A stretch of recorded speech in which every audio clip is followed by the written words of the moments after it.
মা, ফুচকা না পকোড়া? ফুচকা। ফুচকা। হ্যাঁ, কটা ফুচকা খেতে পারবে তাও? 8-10টা।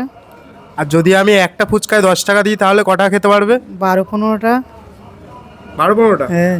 ঠিক আছে, চলো গাইস দেখা যাক। আর তাই এখন আমি এসেছি ফুচকা দোকান থেকে ফুচকা কিনতে। আর এখন আমি ফুচকা আর টক জল নিয়ে চলে এসেছি। বন্ধুরা, এর মধ্যে আছে 30 পিস ফুচকা। মা যদি এই সমস্ত ফুচকা খেতে পারে তাহলে মা জিতে নেবে 300 টাকা। চলো দেখা যাক।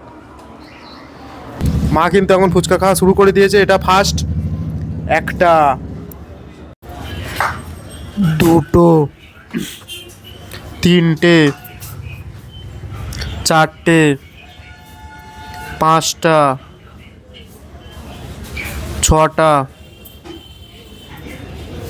সাতটা,